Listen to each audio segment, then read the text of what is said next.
Bien chicos, comenzamos con esta segunda parte de la materia referida a la temática ambiental. Si estaríamos en la presencialidad, yo por lo general les pregunto qué saben de los temas ambientales o qué les resulta familiar y por lo general me comienzan a mencionar temas como por ejemplo el tema de la basura, nos mencionan el tema de la contaminación sonora, la contaminación lumínica, la fauna silvestre y su conservación, las áreas naturales protegidas, por ejemplo, lo que se llaman reservas.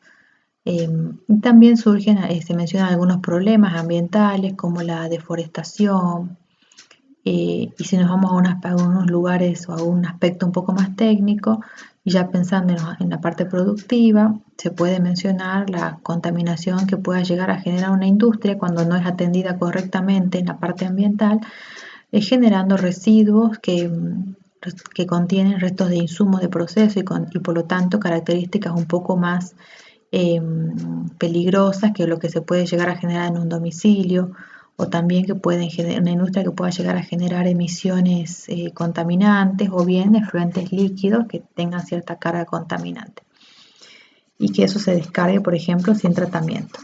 A todo esto entonces hace referencia si yo les pediría que me mencionen problemas ambientales o lo que puedan llegar a saber de la temática ambiental. ¿Por qué es importante que estudiemos los temas ambientales? Al igual que mencionamos en la parte de higiene, hoy por hoy una industria o cualquier tipo de actividad no puede desarrollarse sin tener presente los aspectos ambientales.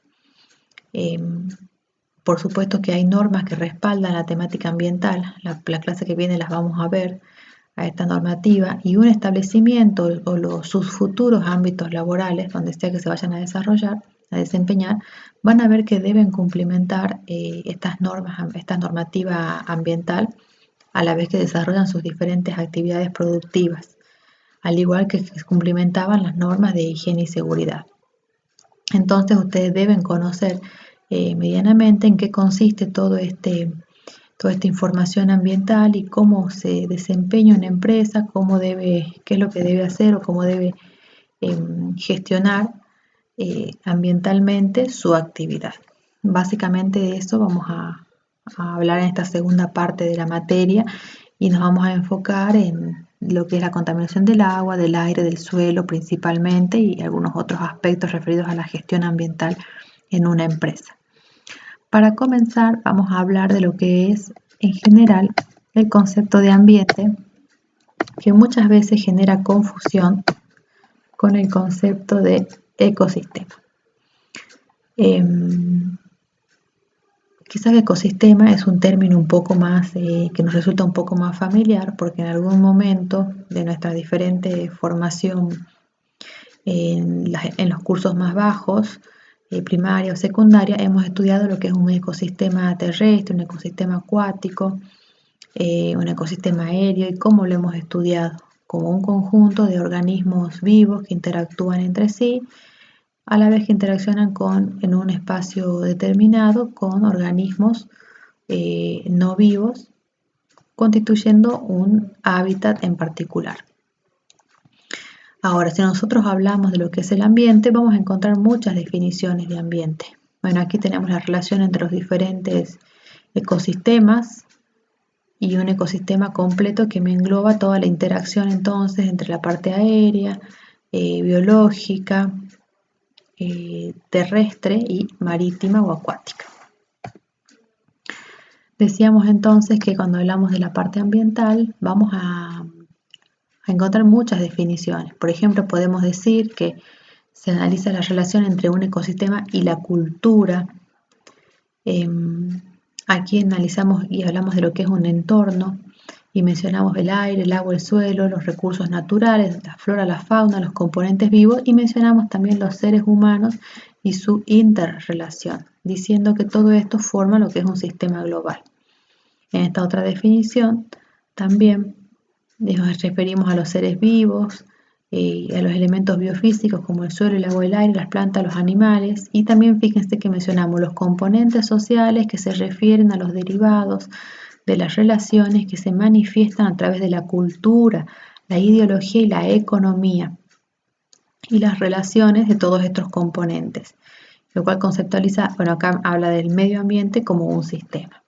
Entonces, la diferencia entre un ambiente y un ecosistema es que fíjense que estamos hablando de introducir al hombre, y no al hombre solito como un ser vivo, sino al hombre con los diferentes aspectos sociales, con sus culturas, con su ideología. Todo ello entonces engloba lo que es el concepto de ambiente. Ya no es simplemente la interrelación de los seres vivos entre sí, sino que aquí entra a jugar parte un componente muy importante, la idiosincrasia del hombre, su cultura y su ideología, que van a ver que tienen efectos y consecuencias en el ambiente. Por ejemplo, parte de nuestra cultura acá en la provincia de Jujuy es festejar mucho el carnaval. Y cuando festejamos el carnaval, mucha gente se va al norte. Consecuencia de eso, ¿qué es lo que se genera, por ejemplo? Una gran cantidad de residuos. Hasta hace un tiempo atrás, en los pueblos del norte, uno de los más típicos era Maimará, terminaba el carnaval y había una pila de aerosoles al costado del río, por ejemplo. Y ahora, bueno, hacen diferentes campañas para tratar de evitar que no terminen los aerosoles tirados por cualquier lado, pero fíjense que la consecuencia de una actividad cultural del hombre que genera como consecuencia ambiental una gran generación de residuos, por ejemplo. También hablando del tema de los residuos, un aspecto cultural y religioso del hombre en nuestra provincia, por ejemplo, la peregrinación de Punta Corral, en que se concientiza a las personas que suban y que bajen con su bolsa de residuos, porque allí también, si no se tiene en cuenta eso, puede haber un impacto ambiental muy grande. Entonces, fíjense cómo influye el hombre con su ideología y con su cultura en lo que es en sí todo el ambiente. Es decir, que en el ambiente estamos considerando el conjunto de los seres vivos y no vivos, las interrelaciones entre ellos, pero también al hombre con su idiosincrasia, sus ideologías y su cultura inserto en ese medio, en esa interrelación y a su vez interactuando con estos seres vivos y con los seres no vivos o con los componentes inertes del medio para que con su accionar termine generando o manejando o manipulando el ambiente conforme a toda su idiosincrasia o su cultura o su ideología, como hemos mencionado. Por lo tanto, entonces, ambiente no es igual a ecosistema, ya que en el ambiente estamos considerando al hombre como un componente que interactúa específicamente con ese ecosistema, podríamos decir. También por ahí quizás que surge la duda entre ambiente o medio ambiente. Y esto en realidad es más bien anecdotario, podríamos decirlo, que una anécdota que como para saber que por qué en general todo el mundo dice medio ambiente. En realidad dicen, lo correcto es decir ambiente, nada más, si bien en una de las definiciones anteriores decía medio ambiente, pero lo que dice la bibliografía es que en una de las reuniones ambientales muy importantes, una que se realizó en el año 72 en la ciudad de Estocolmo, en Suecia, se encontraban los diferentes documentos de esa reunión, estaban traducidos a diferentes idiomas. Entonces estaba la palabra en inglés correspondiente a ambiente, que es environment, y su traducción en castellano decía medio y ambiente, y lo que dice este libro, que es un libro en realidad que se llama Historia del Medio Ambiente, y dice en realidad que alguien se olvidó la coma entre medio y ambiente, porque es redundante en realidad decir medio ambiente, como estaríamos diciendo dos veces lo mismo, cuando en realidad uno puede decir el medio donde, por ejemplo, el medio donde viven los peces, por ejemplo, o el ambiente donde viven los peces, ¿sí? O sea, es redundante decir medio ambiente. Pero bueno, es un término que está instalado en realidad.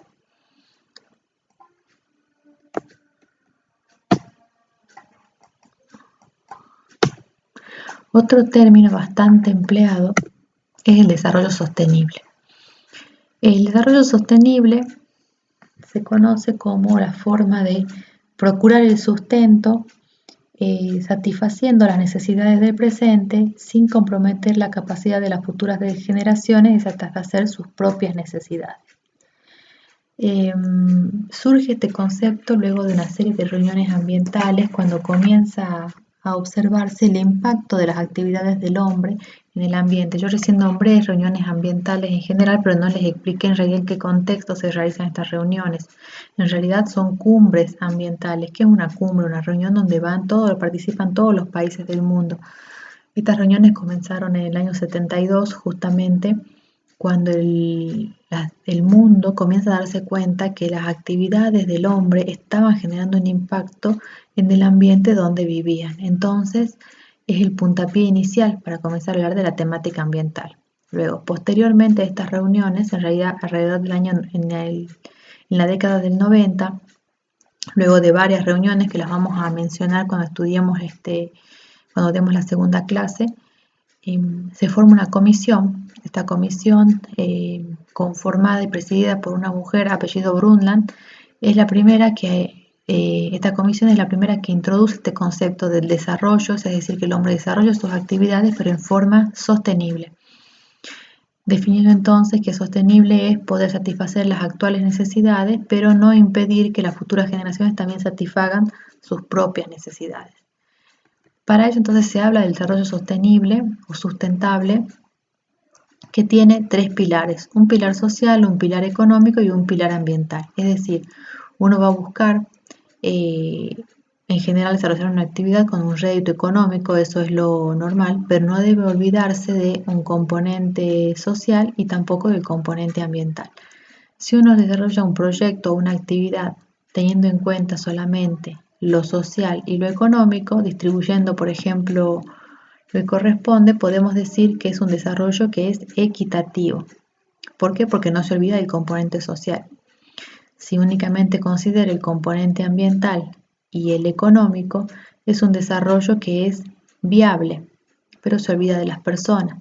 Si uno considera el componente social y ambiental, es un proyecto, un desarrollo vivible, pero convengamos que ningún proyecto puede perdurar por mucho tiempo si no tiene un componente económico vinculado. Entonces, los tres pilares, incluso estos tres pilares, es lo que conocemos como desarrollo sostenible y es lo que se habla hoy siempre que se habla de los temas ambientales, y es lo que se busca cuando el hombre desarrolla sus actividades, que el desarrollo que las realice en este marco, ¿sí? En este paradigma en realidad que se habla, que es el desarrollo sostenible. Para arrancar con los temas ambientales, en realidad vamos a hablar de los problemas ambientales que le aquejan a la humanidad. Decimos entonces que estos problemas ambientales pueden llegar a ser globales o pueden ser discretos. Son globales aquellos que afectan directamente a la atmósfera y a los océanos y por lo tanto sus efectos son experimentados en forma global, como vamos a hablar en realidad del cambio climático y de la disminución de la capa de ozono. Luego vamos a hablar de algunos problemas ambientales que se conocen discretos, es decir, que se manifiestan en lugares puntuales, pero en realidad que estos lugares puntuales son muchos lugares puntuales en el mundo y por lo tanto podrían llegar a tener efectos a escala global, como por ejemplo cambios en las composiciones de la atmósfera en forma local, cambios locales de atmósfera, cambios en el uso del suelo, pérdida de biodiversidad, invasiones biológicas o la contaminación. Para comenzar a hablar entonces de un problema ambiental global, vamos a hablar de lo que es el cambio climático. El cambio climático para comenzar en realidad a hablar del cambio climático, vamos a hablar en principio de lo que es el efecto invernadero, que en muchos casos alguien lo utiliza como sinónimo, sin embargo no lo son.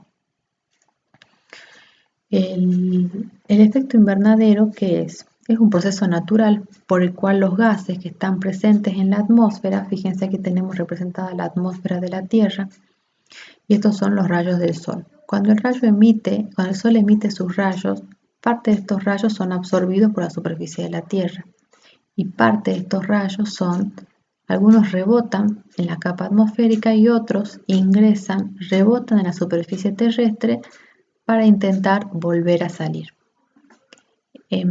Parte de estos gases justamente no logran salir de la atmósfera porque rebotan en esta capa atmosférica y vuelven, por lo tanto, como está representado aquí, a incidir en la superficie terrestre.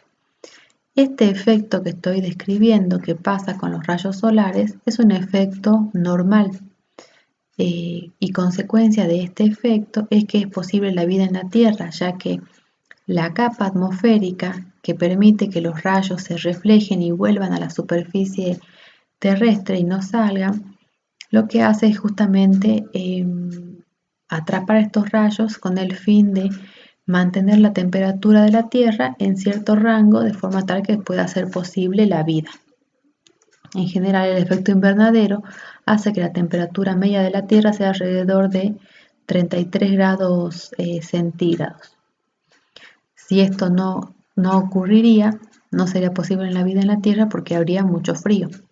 Esta capa entonces atmosférica que contiene ciertos gases que permiten reflejar esta radiación solar que incide sobre la superficie terrestre para que no salga de la atmósfera. Esta capa atmosférica contiene una serie de gases que son quienes cumplen esta función. Estos gases se conocen como gases de efecto invernadero. Y son, por ejemplo, el dióxido de carbono, el metano, los clorofluorocarbonos, por ejemplo, el vapor de agua, los hidrofluorocarbonos, también el hexafluoruro de azufre y el óxido nitroso entre los gases más importantes. Entonces, los gases son los que están reteniendo esta radiación solar. De esta forma entonces el planeta se puede mantener lo suficientemente templado y de esta forma es posible también la vida. Gracias al efecto invernadero los días no son demasiado calurosos o las noches no son demasiado frías, sino las fluctuaciones serían intolerables. Los productos de muchas actividades humanas contribuyen sustancialmente al incremento del efecto invernadero. Esta es la consecuencia y la principal causa del problema ambiental. Las actividades del hombre entonces lo que han hecho es generar muchos gases, como estos gases del tipo de los que acabo de mencionar, como el dióxido de carbono, vapor de agua, metano, son generados por las actividades humanas y estos gases entonces se acumulan en la capa de la atmósfera junto con los gases de efecto invernadero naturales.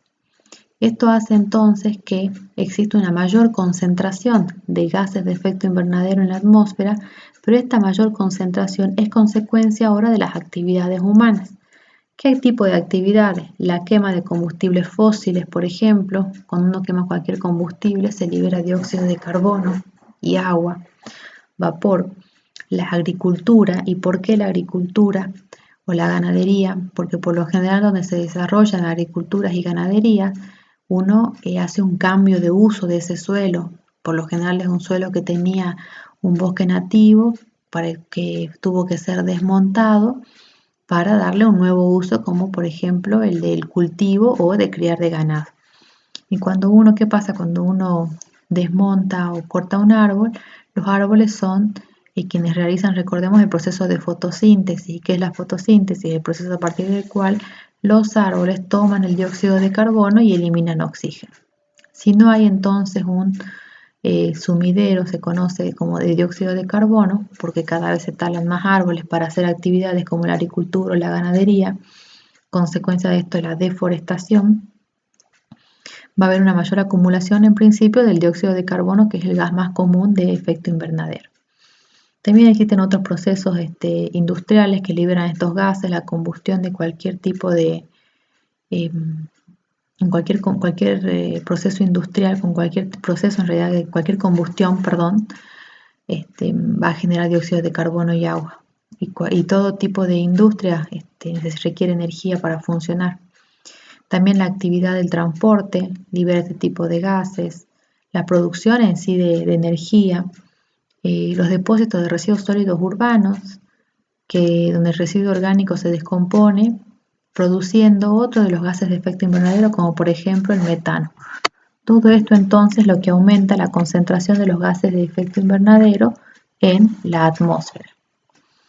De esta forma entonces, como hay una mayor concentración de los gases, la capacidad de la atmósfera de retener parte de la energía reflejada por la Tierra aumenta, y esto es lo que produce finalmente el calentamiento global. El aumento de la concentración de los gases no solo provoca cambios de temperatura, sino también en general en el clima. Y se producen, fíjense, alteraciones de diferentes tipos.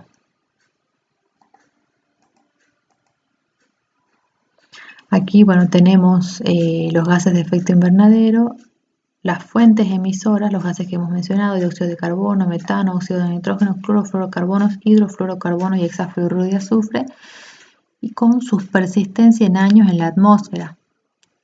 Fíjense la cantidad de años, 500 años el dióxido de carbono, el metano, el óxido nitroso, el clorofluorocarbono, y lo que se conoce como potencial de calentamiento global. En este caso se ha fijado para el dióxido de carbono un potencial de 1 y del resto de los gases se los refiere al dióxido de carbono. Entonces se puede decir que el metano tiene un potencial de calentamiento global 21 a 23 veces mayor que el del dióxido de carbono y así sucesivamente con los otros gases.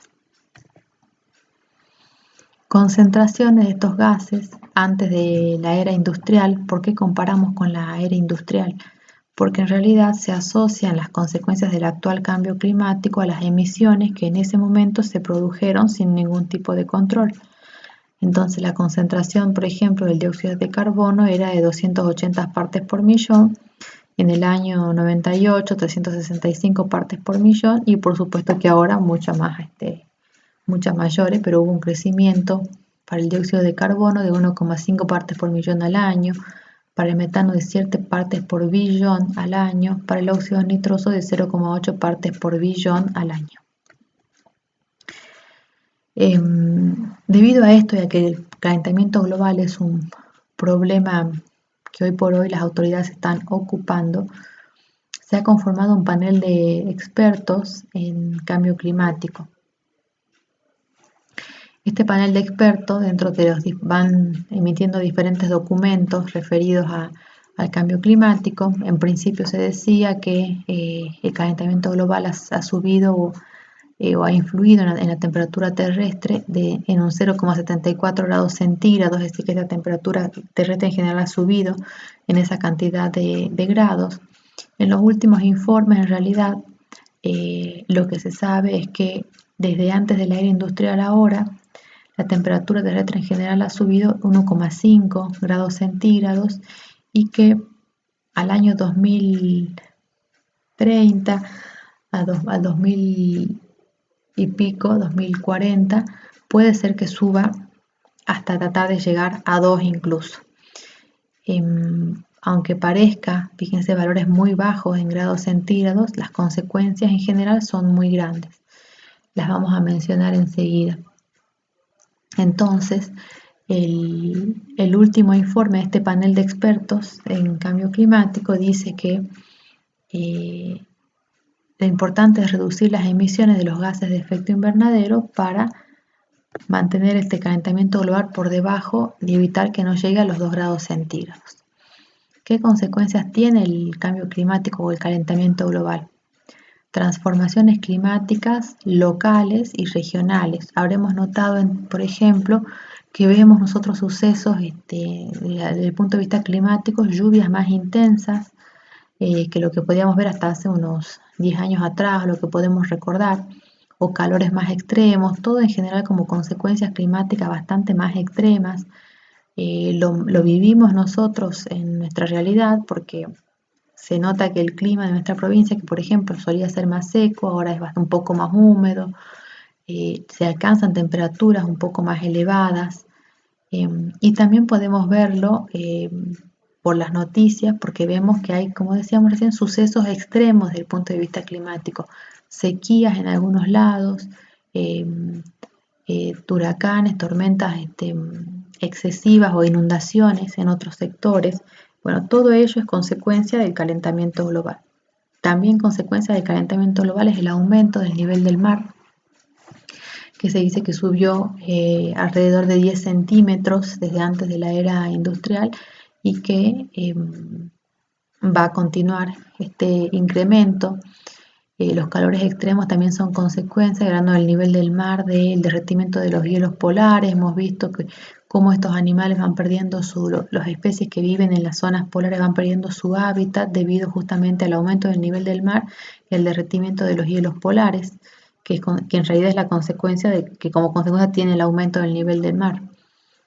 También se produjeron modificaciones de la productividad agrícola, porque si bien se talan árboles en realidad con el fin de cultivar más alimentos, podríamos decir, sin embargo, la modificación en el clima lo que hace es que el suelo se erosione o bien se pierdan cosechas por lluvias excesivas o por falta de agua justamente. También esto modifica en general las funciones esenciales de los diferentes sistemas, la vegetación, los animales y las diferentes especies de animales que interactúan entre sí y que cumplen funciones esenciales en ese hábitat donde se encuentran insertos, manteniendo un cierto equilibrio y armonía. Todo eso comienza a, podríamos decir, desacomodarse como consecuencia del cambio climático.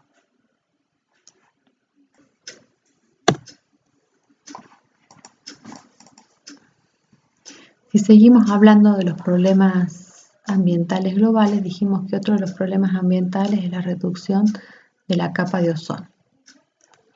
Dentro de las capas de la atmósfera que se encuentran que rodean a la superficie de la Tierra, la primera capa es la troposfera y la siguiente capa es la estratosfera.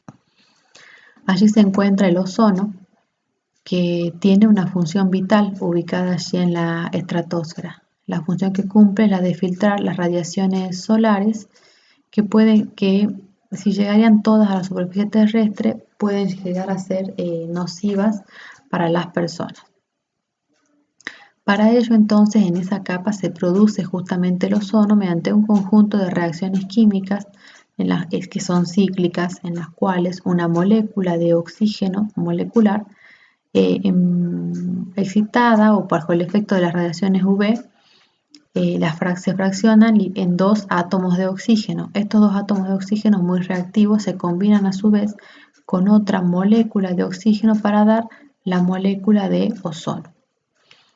Y esto entonces lo que va produciendo el ozono en esta capa. ¿Qué es lo que pasa? Con la emisión de ciertos gases, ya no son los gases de efecto invernadero, sino otros gases que pueden llegar a intervenir, por lo general gases que contienen cloros o bromos. Estos gases, entre otros, clorofluorocarbonos también pueden ser, estos gases llegan a la estratosfera e interfieren en esta reacción que acabamos de mencionar entre el oxígeno y el oxígeno atómico y el oxígeno molecular, o bien con el mismo ozono formado, se combinan y de esta forma entonces ya deja de haber ozono, cada vez hay menor concentración de ozono en esta capa y por lo tanto la función que tiene el ozono, que era de filtrar radiaciones que son nocivas, deja de cumplimentarse por tal motivo. El proceso entonces es...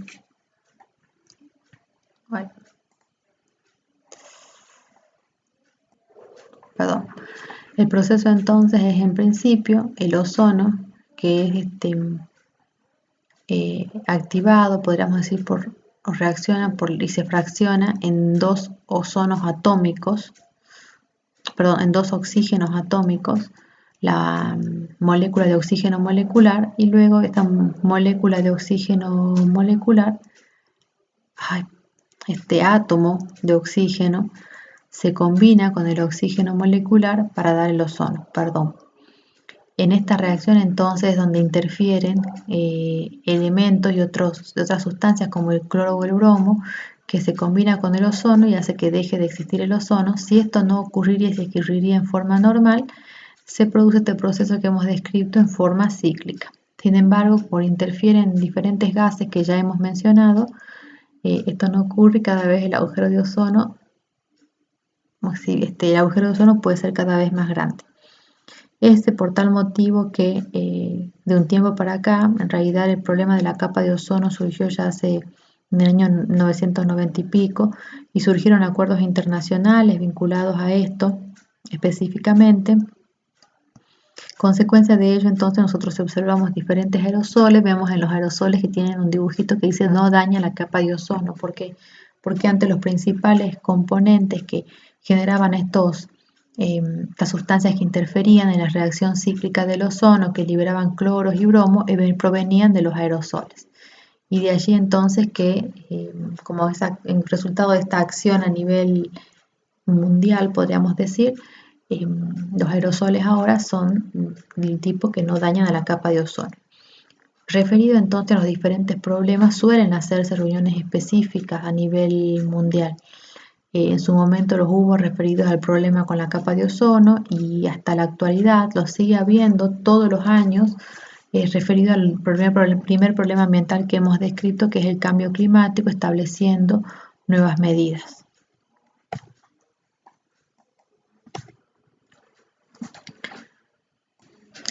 Otro problema ambiental es la pérdida de biodiversidad. Cuando hablamos de biodiversidad nos referimos a la variabilidad y variedad de organismos vivientes y sus complejos y los complejos ecológicos en los cuales estos organismos viven, manifiestan sus diferentes funciones.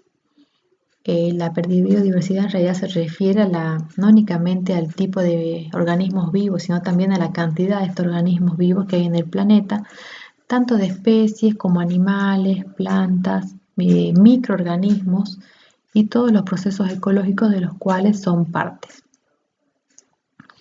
Es importante entonces la protección de toda esta biodiversidad. Como problema ambiental, la pérdida de biodiversidad es consecuencia de una serie de factores económicos, especialmente, en realidad, la poca importancia que se le da a las funciones ecológicas de los diferentes ecosistemas o sistemas, por ejemplo, y esto es consecuencia del control de la falta de realidad de control de la contaminación, la formación y los procesos de degradación de los suelos, la evolución, entre otras cosas. Al principio de la clase hablábamos de ecosistemas, en realidad, y aquí sí tenemos que tenerlo presente porque en realidad en estos ecosistemas se crean hábitats que son únicos de una mezcla de aire, de agua y de suelo y de organismos que interactúan y se apoyan unos a otros en un resultado y un equilibrio armónico que hemos mencionado, pero que sin embargo en muchos casos es destruido por el hombre por acciones como la deforestación, la caza furtiva, la pesca, los incendios forestales, por ejemplo, que en este último tiempo son noticias en nuestro país porque hay un incendio que no se puede controlar. El resultado de eso es la pérdida de una gran cantidad de biodiversidad, la deforestación excesiva, hemos dicho, y algunas prácticas agrícolas modernas, entre otras, van a contribuir a la pérdida de biodiversidad.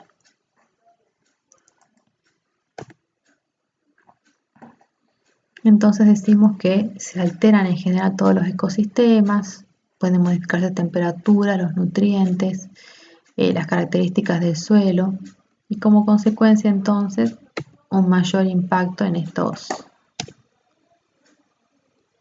ecosistemas.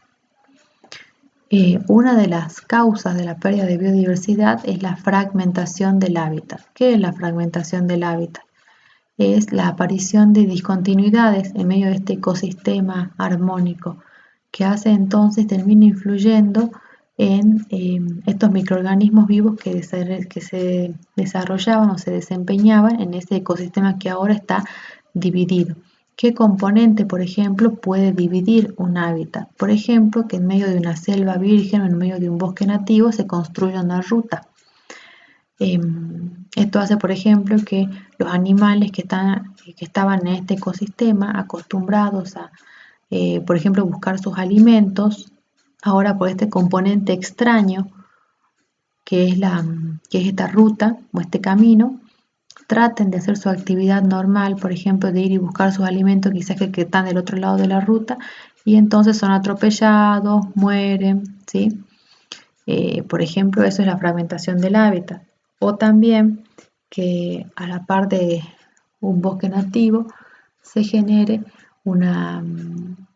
sin ningún tipo de zona de amortiguamiento, se decida realizar una plantación de algún cultivo, por ejemplo.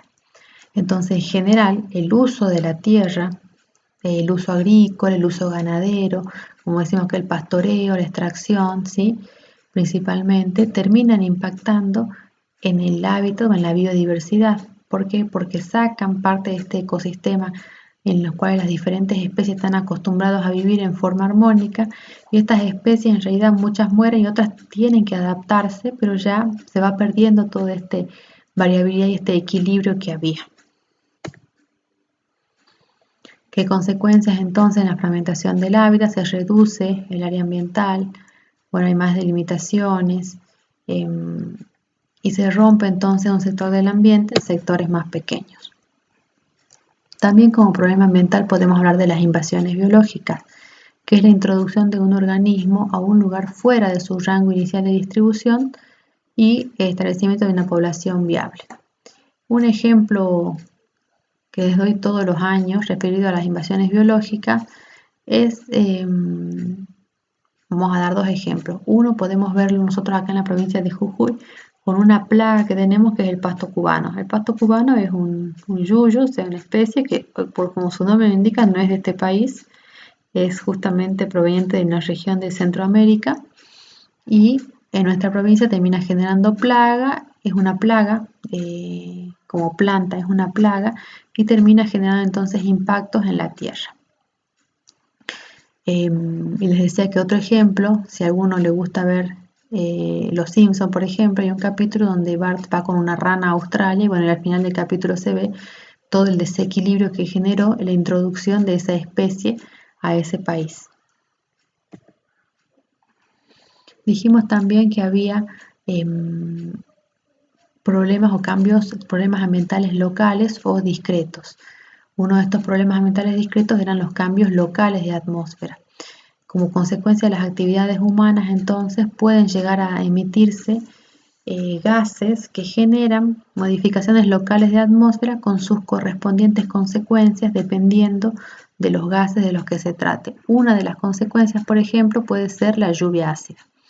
La lluvia ácida es el resultado de la emisión de gases como el dióxido de azufre, el dióxido de carbono o los diferentes óxidos de nitrógeno que se emiten en forma gaseosa, resultado de alguna actividad industrial, por ejemplo, o de la quema de algún combustible o algún mineral, también puede ser, sobre todo la emisión de dióxido de azufre, y que como consecuencia de esto, como no son tratados en realidad, se liberan a la atmósfera, y cuando se liberan a la atmósfera se producen una serie de reacciones químicas. Por ejemplo, el dióxido de azufre se combina con el oxígeno del ambiente, de la atmósfera, pasa a trióxido de azufre y a su vez se combina con agua para formar ácido sulfúrico, que es uno de los componentes de la lluvia ácida. Lo mismo, los óxidos de nitrógeno se combinan con el agua de la atmósfera para dar ácido nítrico, o el ácido carbónico, el dióxido de carbono o el anhídrido carbónico, que se combina en la atmósfera para dar ácido carbónico, otro componente de la lluvia ácida. La lluvia ácida tiene consecuencias locales, como por ejemplo,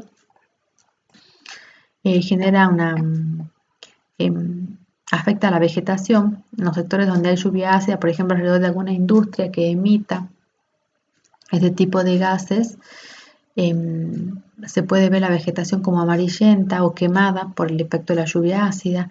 En las estructuras, si hay por ejemplo casas con techos de chapa, también se ve el efecto de pequeños puntitos, consecuencia de la lluvia ácida, pequeños puntitos de ácido. Las estructuras de hormigón también se ven afectadas por la lluvia ácida como problema ambiental local. Y también en general la contaminación, dijimos, la contaminación del aire, consecuencia por ejemplo de una actividad industrial, como podemos ver aquí, o de algunas prácticas humanas no del todo correctas, como la quema de basura, que nosotros hasta podemos llegar a veces a observarla muy próximos en los diferentes barrios, o en alguna esquina quizás, como una práctica para evitar en realidad que la contaminación por los residuos, pero es la peor práctica referida a residuos porque aquí se quema todo mezclado sin ningún tipo de clasificación y hay emisiones de todo tipo. Entonces, contaminaciones del aire, contaminaciones del agua, justamente también por residuos, se puede ver aquí algo, o por una industria que elimina efluentes sin el tratamiento adecuado, o la contaminación del suelo por residuos, en este caso residuos domiciliarios o generados en las casas, aunque también podría ser por residuos industriales. De esto entonces en general vamos a hablar durante la materia y cierro la clase con esta frase de que la convicción de que algo muy antiguo y hermoso se está perdiendo le confiere un lugar especial a la idea de que cada uno de nosotros trabaje a nivel individual para así poder hacer nuestra contribución en la posible búsqueda de soluciones. Con ese espíritu, podríamos decir, vamos a enfocar las diferentes clases en realidad para que como futuros profesionales sepamos y conozcamos aspectos técnicos para atender estas cuestiones ambientales que todas son atendibles y todos estos problemas de contaminación que estamos mencionando o de emisiones de gases en todos los casos pueden realizarse en forma correcta para evitar los impactos que estamos describiendo en el ambiente.